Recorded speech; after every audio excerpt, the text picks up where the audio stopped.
खुशामदीद दोस्तों, आप सबका स्वागत है। मैं हूं डॉक्टर इश्तियाक अहमद। मैंने जो Pakistan the garrison state, origins, evolution, consequences 1947 2011 जो मेरी किताब है, उसकी मैंने सीरीज शुरू की हुई है। और अब तक हमने ब्रिटिश जो थी position on Pakistan, American position on Pakistan, वो दोनों वीडियोस एग्जिस्ट करती हैं मेरे यूट्यूब चैनल पे। और आज हम सोवियत यूनियन के एटीट्यूड को पाकिस्तान पे डिस्कस करेंगे। इसके ऊपर बहुत लोग जो हैं वो जज्बाती हो जाते हैं, लेकिन तहम्मुल से सुने। देखें, कॉलोनियल दौर में फ्रेंच कॉलोनी, ब्रिटिश कॉलोनी, वो जो हैं स्पेनिश कॉलोनीज, पोर्चुगीज़ की कॉलोनीज, डच कॉलोनीज, ये सारा एशिया, अफ्रीका जो है वो कॉलोनीज था यूरोपियन पावर्स की। तो उस दौरान एक वाहिद मुल्क था सोवियत यूनियन 1917 से लेकर, जो फ्रीडम मूवमेंट की स्ट्रगल जो थी वो किया करता था। अक्सर ये फ्रीडम मूवमेंट की स्ट्रगल का तरीका ये था कि मार्क्सिस्ट लिटरेचर, लेनिन, मार्क्स, इनकी जो राइटिंग्स हैं, शायद स्टालिन की भी, वो कोशिश करते थे कि अपने सपोर्टर्स के ज़रिए इन सोसाइटीज़ में लाई जाएं, ताकि एक दुनिया को देखने का एक और तरीका भी हो।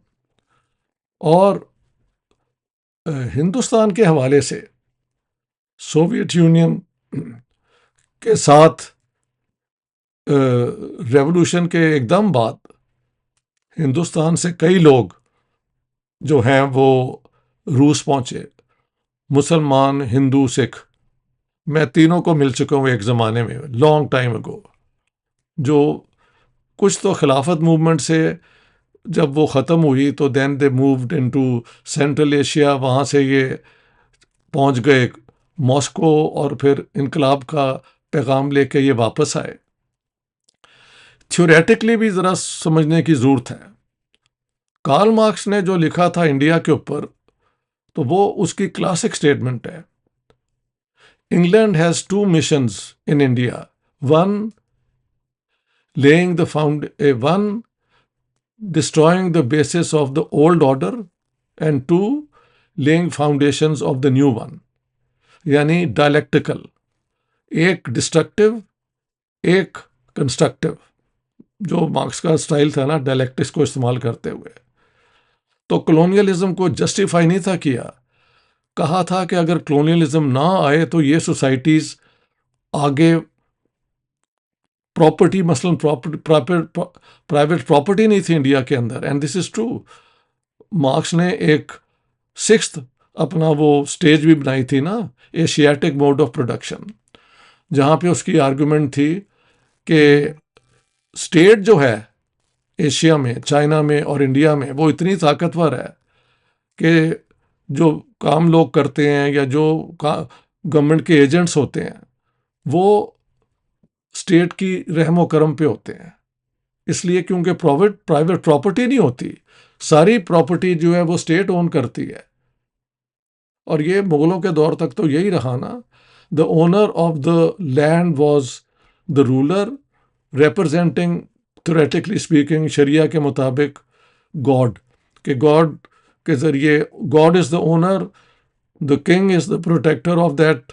एंड जो लोग वो मनसबदार, ये वो जब चाहे बदल भी देते थे। हर बादशाह के बाद मनसबदार बदल जाते थे, तो प्राइवेट प्रॉपर्टी एग्जिस्ट नहीं थी करती।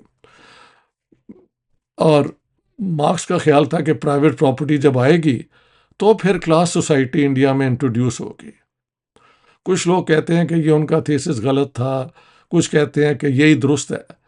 बट दिस इज़ ट्रू कि अंग्रेज़ों ने डिस्ट्रक्शन भी की, लेकिन ये जो मॉडर्न दुनिया के तरीके हैं, इंक्लूडिंग द फ्री, ये जो है प्रेस, यानी जर्नलिज्म, और ये इस किस्म की जो अखबार, ये उसके साथ आए, ट्रेन्स आई, टेलीग्राम सिस्टम आया, टेलीग्राफ, ये सारा कुछ। So India was transformed. लेकिन लेनिन ने इस थीसिस को बदल दिया, ये कह के कि वो जो मार्क्स की बात थी कि कैपिटलिज्म प्रोग्रेसिव भी है जब वो कॉलोनिज्म में जाती है, वो अब ख़त्म हो गया है, क्योंकि ये जो कहते हैं इंपीरियलिज्म आ चुका है। Imperialism is the highest stage of capitalism. और अकॉर्डिंग टू लेनिन अब जो कॉलोनीज हैं उनके अंदर कंस्ट्रक्टिव रोल कॉलोनियल पावर्स का कोई नहीं है, लिहाजा आज़ादी की जंगें जो है ना, मूवमेंट्स जो हैं, उनको सपोर्ट करना चाहिए। तो जैसे मैंने कहा है कि हिंदुस्तान में कई लोग, N M Roy was one, और ये कई अपना दादा फिरोजुद्दीन मंसूर, ये कई लोग मेरे जहन में आते हैं। दादा Amir Haider went there but not with the first batch, वो शिप्स के ज़रिए वहाँ पहुँचे। इसी तरह कई सिख भी पहुँचे, बंगाल से लोग पहुँचे जो सोवियत यूनियन से इम्प्रेस होके, कुछ लोग तो हिजरत मूवमेंट के साथ गए थे, बड़े इस्लामिक, उनमें से कुछ कम्युनिस्ट कन्वर्ट होके वापस आए। और जब वो आए तो हिंदुस्तान में लेफ्टिस्ट जहाँ पे भी थे, इन्होंने ट्रेड यूनियंस की मूवमेंट की, हाँ जी, इंडस्ट्रीज़ में अपनी बेस बनाई। तो अंग्रेज़ों ने टारगेट इनको बहुत किया, हाँ जी। तो इसलिए जो फ्रीडम मूवमेंट थी उसकी मेन जो मूवमेंट थी वो महात्मा गांधी लीड कर रहे थे, peaceful resistance to colonial rule. इसी दौरान 1930s में स्टालिन ने एक रेडिकल लेफ्ट थीसिस दिया, और वो रेडिकल लेफ्ट थीसिस ये था कि ये पीसफुल रेजिस्टेंस जो है ये रोक रहा है इनकलाब को, और इसलिए हिंदुस्तान के अंदर गांधीइज्म जो है वो इनकलाब के रास्ते में एक रुकावट है। बाद में ये मैंने सारे जितने हैं मेजर इसहाक और इन सब से ये कहते हुए सुना। हकीकत क्या है? हकीकत ये है कि क्योंकि टारगेट हो रहे थे लेफ्टिस्ट, तो वो मूवमेंट तो बन ना सकी। अगर कोई मूवमेंट बनी, जो मैस मूवमेंट बनी, वो Congress under the leadership of Mahatma Gandhi बनी। और ये इट्स अ फैक्ट, एक सोसाइटी में क्या हो सकता है, ये बाहर से तो नहीं ना फ्रेमवर्क आता कि आप यूं करें, उनमें ही जो पॉसिबिलिटीज होती हैं आगे बढ़ने की, वही आगे बढ़ती हैं। एनी हाउ, एक और थीसिस आया, हाँ, वेरी इंटरेस्टिंग। इसी दौरान जो कम्युनिस्ट थे हिंदुस्तान के, जब ये जंग शुरू हुई, सेकेंड वर्ल्ड वॉर, तो इन्होंने डिक्लेयर कर दिया कि this is an imperialist war. Germany भी इंपीरियलिस्ट है और ब्रिटेन, फ्रांस, ये भी इंपीरियलिस्ट हैं, तो इसमें हमारा क्या रोल है? लेकिन जब सोवियत यूनियन पे हमला हुआ जर्मनी का, तो यहाँ के कम्युनिस्टों ने कहा कि now it's a people's war, कि अब ये अवाम की जंग हो गई है, क्योंकि सोवियत यूनियन पे हमला हो गया। हाँ जी। तो उसी दौरान अधिकारी थीसिस भी आया। मैं बाय द वे डॉक्टर अधिकारी को मिल चुका हूँ, सोहन सिंह जोश को भी, जो पंजाब के कम्युनिस्ट पार्टी के बीडन रोड के दफ्तर में मेन बैठते थे। This is 1979। हाँ जी। खैर, ये थीसिस ये था, और ये थीसिस मैं समझता हूँ आज तक हिंदुस्तान की कम्युनिज्म को नुकसान पहुंचाने में इसका बहुत बहुत रोल रहा। वो ये थीसिस था कि हिंदुस्तान में जो भी ओप्रेस्ड नेशनैलिटीज़ हैं, उन्हें हक है कि वो आज़ाद हो के अपनी सॉवरन स्टेट्स बनाएं। चलो, प्रिंसिपल मान लिया। फर्स्ट ऑफ ऑल, ये जो आज़ादी थी ये किससे लेनी थी आपने? अंग्रेज़ों से लेनी थी ना। तो ये स्ट्रगल अगर करना था तो ये मिलकर ही हो सकता था। एनी हाउ, मान लिया। लेकिन अधिकारी ने जिस तरीके से नेशनैलिटीज़ को डिस्क्राइब किया वो ज़रा सुन ले। जुबान की बुनियाद पे, Bengalis one nation, Sindhis one nation, Gujaratis one nation, Orissas one nation, Marathi, ये महाराष्ट्रियंस वन नेशन। हर जगह पे इन्होंने जुबान की बुनियाद पे कहा कि ये नेशनैलिटीज हैं।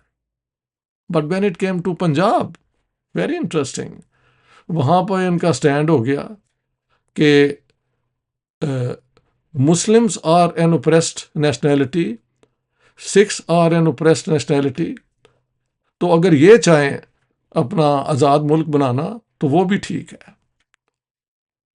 By that time Muslim league का वो जो रेजोल्यूशन है, लाहौर रेजोल्यूशन, 23-24 मार्च का आ चुका था। तो फिर कम्युनिस्ट जितने थे मुसलमान, इट्स फनी, आयरॉनिक, उनको हुक्म दिया गया कि आप अब कम्युनिस्ट पार्टी को छोड़ें और आप मुस्लिम लीग में चले जाएं। और फिर मार्च 1947 में एक सोवियत यूनियन के स्कॉलर आए जिनसे बातें की यहाँ के कम्युनिस्टों ने। वो बाद में जाके उन्होंने वहाँ के कहा कि अगर पाकिस्तान बनता है तो ये शायद इस्लामिक सोशलिज्म यानी रेडिकल स्टेट बने, वेयर एज इंडिया जो है वो गांधी की वजह से वो इनकलाबी नहीं बनेगा। तो इनको पूरी जस्टिफिकेशन मिल गई। ये अब्दुल्ला मलिक, सी आर असलम, ये जितने लाहौर पंजाब के हैं उस ज़माने के कम्युनिस्ट, ये सारे मुस्लिम लीग के प्लेटफॉर्म पे बैठ के नारे लगाते थे कि हम मनी लैंडर से आज़ाद करा लेंगे। उधर से मौलवी कहते थे हम इस्लामिक स्टेट बनाएंगे। ये सारी जो हैं साथ साथ ही चल रही थी, अ मिक्स ऑफ बोथ। तो सोवियत यूनियन ने आखिर में, ये भी अलबत्ता नोटेड है सोवियत लिटरेचर में, मैंने अपनी किताब के अंदर ये पूरे सेक्शन में दिया है, वो ये नहीं से चाहते कि पूरा हिंदुस्तान जो है वो ब्रिटिश इंपीरियलिज्म का हिस्सा बन जाए। साथ साथ सोवियत डिस्कशंस में ये भी था कि पाकिस्तान जो है वो कहीं ना कहीं काबू ना हो जाए। ये ब्रिटिश, उस ज़माने में ब्रिटेन ही रूलिंग पावर थी। तो दोनों किस्म के जो रिजर्वेशंस थी, लेकिन क्योंकि यहाँ की कम्युनिस्ट पार्टी ने फैसला किया कि मुसलमान मुस्लिम लीग को सपोर्ट करें और मुसलमान जो हैं वो ओप्रेस्ड नेशनैलिटीज हैं, बाकी जगह पे ऐसे नहीं हुआ। आफ्टर ऑल सिंध में भी तो मुसलमान हिंदू थे, वहाँ बंगाल में भी थे और हर जगह पे थे। Only in Punjab they came with this just to support the Muslim League's demand for the partition. फिर जब हुई तो जिन्ना साहब ने तो पूरा पाकिस्तान जो है अमेरिका की नज़र किया हुआ था। वो अगली दफ़ा उसको मैं आपको पेश करूँगा। तो दोस्तों, ब्रिटिश पोजीशन ये थी आखिर तक कि हमने इंडिया को नहीं छोड़ना। वो जो है ना कैबिनेट मिशन प्लान, वो भी एक तरीका था to hold on to India through a defence treaty. वो मैंने एक जिन्ना वाली किताब में तो पूरी डिटेल्स दी हैं और गैरिजन स्टेट में भी दी हैं और पूरा लिटरेचर दिया है।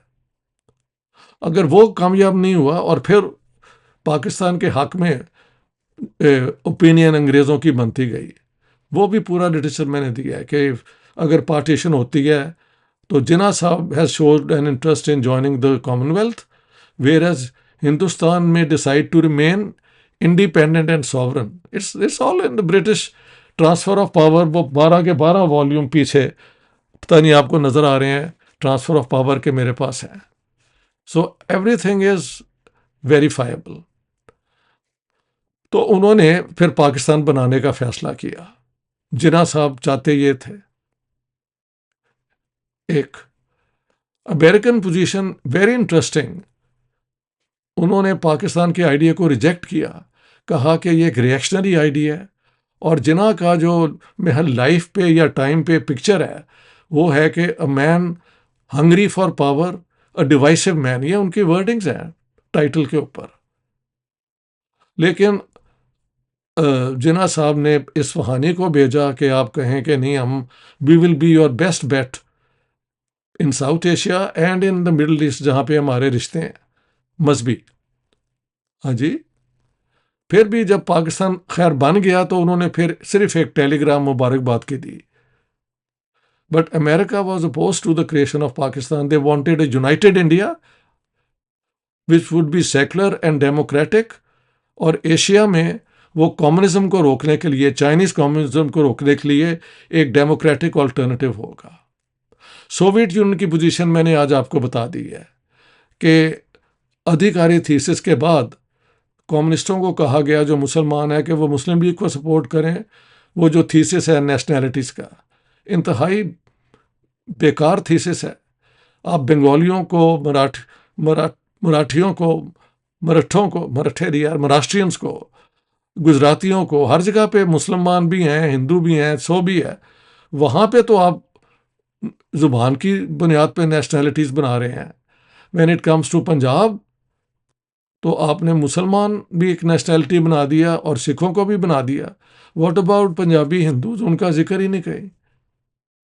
तो ये अधिकारी थीसिस के बाद फिर जो कम्युनिस्टों के साथ पाकिस्तान में हुआ, वो आगे चल के उस पर बात करेंगे। तो दोस्तों, बहुत बहुत शुक्रिया, thank you very much, all the best, we continue. Please मेरी यूट्यूब चैनल को सब्सक्राइब करें, सब्सक्रिप्शन फ्री है। जितनी सब्सक्रिप्शन होगी उतना ही मेरा पैगाम लोगों तक पहुंचेगा। बहुत बहुत शुक्रिया आपका।